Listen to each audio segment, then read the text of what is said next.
만능 고체 육수에는 10가지 채소가 들어가는데 대량으로 만들다 보니 매일 손질하는 채소 종류와 양이 다릅니다. 하루에 작업량이 어느 정도 돼요? 저희들이 한 3톤 작업합니다. 오늘은 연근을 포함해 3가지 재료를 손질할 계획이라는데요. 이게 땅속에서 자라는 거라 흙 같은 게 엄청 많아요. 그래서 저희들이 구근 세척기라고 한 거에다가 깨끗하게 돌립니다. 흙에서 캐낸 연근은 2차에 걸쳐 세척을 하는데 작업 시간을 단축하기 위해 1차 세척은 기계의 힘을 빌립니다. 그 수세미같이 솔이 이렇게 돌돌돌 돌아가면서 얘가 흙과 비닐과 모든 이물질을 여기서 다 1차적으로 다 손질을 해주는 거예요. 흙과 이물질을 벗겨낸 연근은 컨베이어 벨트를 타고 작업대로 이동하는데요. 이곳에서 평균 경력 10년 이상의 작업자들의 섬세한 손길로 껍질을 깎아냅니다. 양 사이드 지금 뿌리 부분을 제거하고요. 이제 지저분한 쪽 검자칼로 요렇게 끌어가 깨끗하게 해주면 됩니다. 연근 껍질을 다 까도 손질이 끝나는 것은 아닙니다. 내부까지 꼼꼼하게 살펴보는데요. 이 안쪽에 진흙 같은 게 들어가 있거든요. 이렇게 보면 그러면 거기까지 갈 수가 없으니까 단면으로 잘라서 여기서 이제 만약에 불순물이 있으면 긁어내고 빼내죠. 조금의 이물질도 용납하지 않는 것이 철칙. 그래서 다른 작업보다 시간이 오래 걸리는데요. 이어서 버블 세척기로 3차에 걸쳐 세척해주면 흙으로 뒤덮였던 모습은 찾아볼 수 없습니다. 보세요. 엄청 깨끗해졌죠. 저희는 이렇게 이물질이 하나도 들어가면 안 되는 거라 저희도 먹는 거라 최대한 깨끗이 하려고 노력은 하고 있습니다. 연근 세척이 끝나자마자 이어지는 양배추 손질.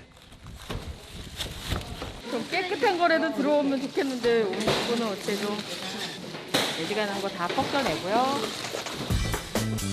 채소에 따라 작업하는 방식도 달라지는데 양배추의 경우 칼을 이용한 작업이 많아 조심해야 합니다. 하루 종일 칼질하는 거예요? 다듬을 때는 하루 종일 칼질요. 손질을 마친 양배추의 다음 목적지도 버블 세척기. 안쪽까지 깨끗해지도록 3차에 걸쳐 씻어냅니다. 이어서 대량의 표고버섯이 작업장으로 들어오는데요. 표고버섯의 경우 버섯 간만 손질에 사용합니다. 이거 버려야 되는 거예요, 꼬다리는? 아, 네.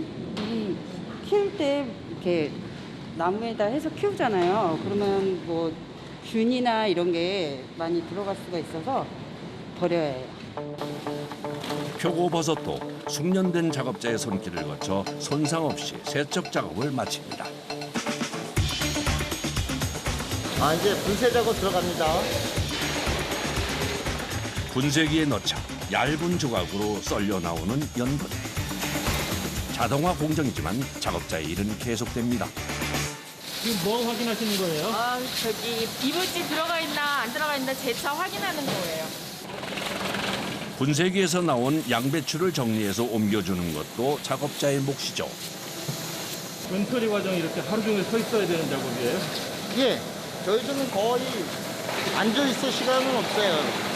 쉬는 시간 빼놓고 화장실 가는 시간 빼놓고는 서 있다가 집에 가는 거죠. 팔과 다리 사용이 많은 일이라 통증을 달고 사는데요. 맨날 병원 다니고 여기 어깨도 그렇고 무릎도 그렇고 다들 그러세요. 다들 손목에는 다 항상 파스 붙이고 계시고 무릎 뭐 기본 토요일 되면 다 병원 가기 바쁘세요. 힘들지만 만능 고체 육수를 생산하기 위해 책임감을 갖고 일하는 작업자들. 버섯 향이 장난 아니네요. 네, 여기는 좋은 것만 사용을 하시기 때문에 버섯 향도 진하고 신선하고요. 분쇄한 채소들은 다음 과정을 위해 판 위에 올려 펼쳐주는데요. 이때 뭉치지 않고 골고루 평평하게 펴줘야 합니다. 이걸 골고루 이렇게 안 펴지고 겹치고 이렇게 되면은 얘가 미건이 나와요. 미건이라는 거는 건조가 안 돼가지고 젖어서 나온다는 거예요. 그래서 최대한으로 평평하게 펴줘야 되는 겁니다. 이제. 손질한 재료들을 다음 작업을 위해 차곡차곡 쌓아놓는데요.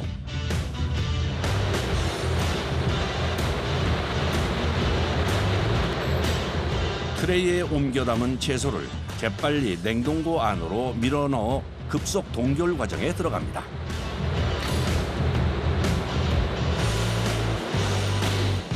안에 온도가 몇 도예요? 지금 약 한 영하 35도 이하입니다. 영양소 성분을 파괴를 최소화하기 위해서 급속 동기를 해야만이 그렇게 될 수 있거든요. 영하 몇 도까지 내려가요? 여기가 최대한 영하 한 44, 5도까지 내려갑니다. 만능 고체 육수에는 시원한 맛을 책임져 줄 해산물도 들어가는데요. 손질이 끝난 상태로 갔지만 다시 한번 검수 과정을 거칩니다. 어떤 걸 골라내는 거예요? 하고 여기 보면 뭐 나일론이나 뭐 종이 조각 이런 게 들어갈 수 있으니까 항상 입안으로 보면서 판별을 하고 있거든요. 꼼꼼하게 검수 과정을 마친 북어머리는 자루에 나눠서 넣어줍니다.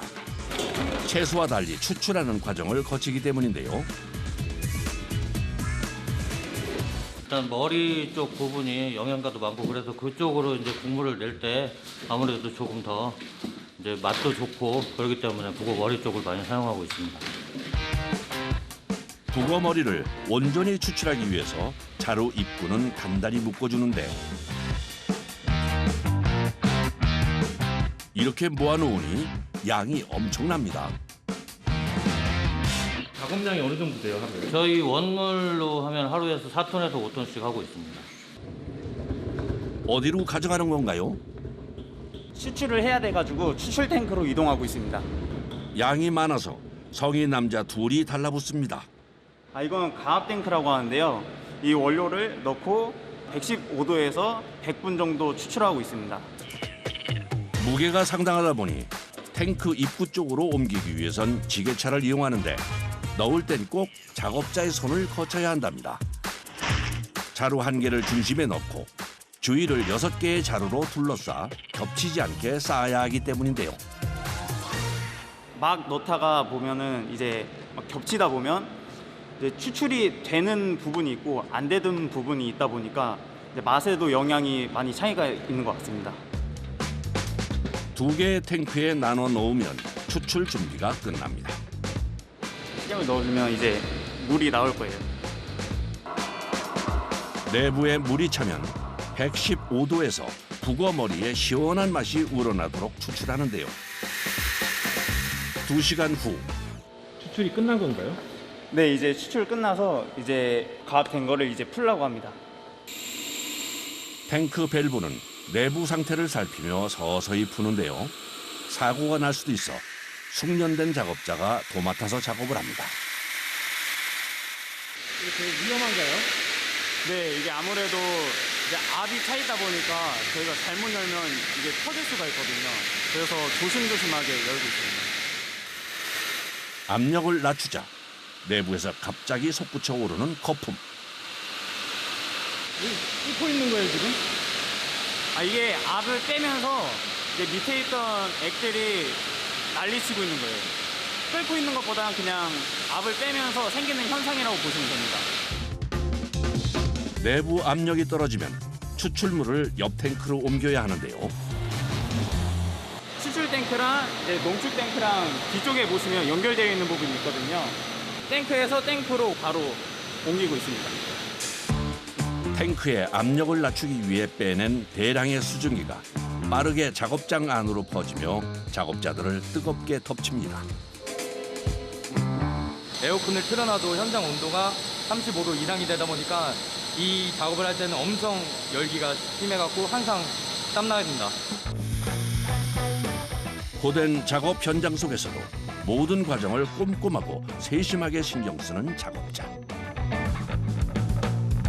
이게 여가망인데 이제 여가망을 걸러서 이제 저 대차에 박았습니다.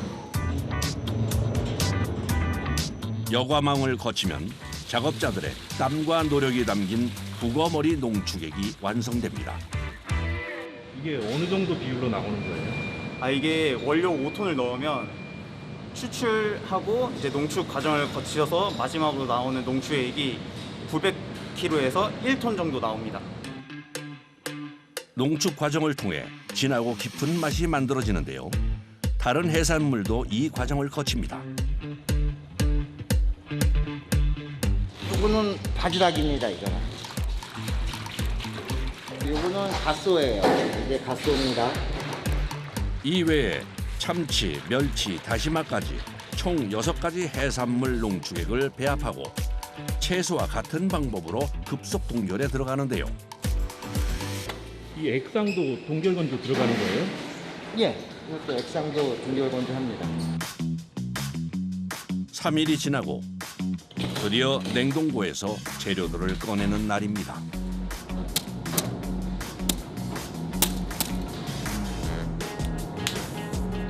깐깐하게 상태를 체크하는 작업자. 이 정도면 잘 얼었어요? 네, 잘 동결된 것 같습니다. 만능 고체 육수를 만들 때 급속 동결을 고집하는 이유가 있다는데요. 천천히 얼리게 되면 어떤... 천천히 열리게 되면은 열풍 건조처럼 스치게 되고 모양도 변형되고 식감이라든지 영양소 파괴도 다 일어날 수가 있고, 그래가지고 급속 동결을 하는 이유가 최상의 제품을 만들기 위해서 급속 동결을 하는 이유입니다. 급속 동결한 채소와 해산물 농축액은 잠수함을 방불케 하는 거대 건조관에 넣어 동결 건조 과정에 들어가는데요. 그런데 갑자기 뛰기 시작하는 작업자. 왜 이렇게 급하세요? 제품이 녹으면 안 되니까 빨리빨리 넣어야 됩니다. 조금이라도 녹으면 최종으로 완성된 제품에 이상이 생길 수도 있기 때문인데요. 작업자의 노력 덕분에 마지막 트레이까지 동결된 채로 건조관 안에 무사히 안착할 수 있게 되었습니다. 얼린 상태를 유지하기 위해서 진공도를 엄청나게 낮춰서 저온으로 이제 가열해서 건조를 합니다. 그렇기 때문에 건조 시간은 평균 36시간에서 52시간 정도 소요됩니다. 동결된 상태로 52시간 동안 건조관에 놔둔 채소와 해산물 농축액. 과연 어떻게 변했을까요? 원형과 색깔은 그대로 유지한 채 바싹 말랐는데요. 내부까지 세밀히 살피는 것을 잊지 않습니다. 수분이 없어지면은 이게 바삭하게 딱 소리가 이게 뭐 나뭇가지 불어주는 소리 그런 비슷한 소리가 납니다. 이렇게 딱딱. 잘 마르지 않고 건조가 되지 않으면은 이렇게 딱 불어주는 소리가 안 납니다. 6가지 해산물이 든 농축액은 블럭 형태로 말랐네요. 잘 마른 것 같아요. 예, 잘 말랐어요. 색깔도 좋고. 동결 건조는 수분만 날려서 맛 그리고 형태, 모양이 그대로 살아있고 영양소까지 그대로 살아있는 게 동결 건조의 특징입니다. 이거 보시면 아시지만 모양이 그대로 살아있습니다. 작업자의 검수를 통과한 후엔 틀과 분리시켜주는데 힘을 요하는 작업입니다. 몰드 안에 있는 게 너무 딱딱해서 굳어가지고 잘 안 털려서 얘를 뭉치기를 해서 이렇게 털어내야 되는 거예요. 이제부터는 시간과의 전쟁. 공기 중에 노출되는 시간이 늘수록 다시 습기를 머금어 상태가 나빠질 수 있기 때문인데요.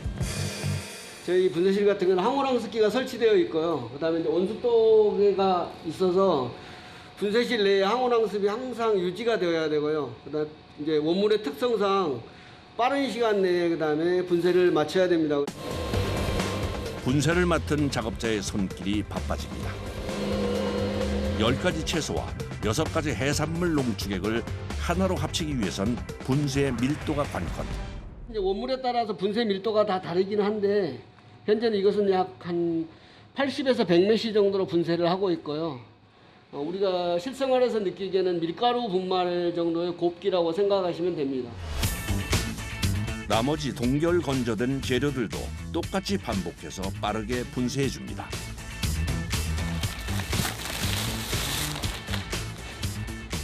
이거 몇 킬로예요? 20kg입니다. 이제 만능 고체 육수 완성이 코앞으로 다가왔습니다. 18가지 재료를 각기 계량해서 배합을 하는 과정입니다. 한 번 배합할 양이 보통 250kg 내외로 들어갑니다. 가루로 만든 16가지 재료는 정량으로 배합기에 넣어 시간을 들여 천천히 섞어주는데요. 처음부터 끝까지 인내와 정성을 요합니다. 이제 원물마다 조금씩 다르긴 한데 보통 1시간 반에서 2시간 정도씩 배합을 하고 있습니다. 배합을 마친 육수 분말은 타정 기계가 있는 공간으로 이동합니다. 상펀치하고 하펀치라는 게 있어가지고요. 아래 위로 이렇게 눌러져가지고 이렇게 알을 만들고 있습니다. 화학 첨가제 없이 위아래에서 기계가 누르는 힘만으로 동전 모양을 만들어내는데요. 맛과 건강을 품은 만능 고체 육수.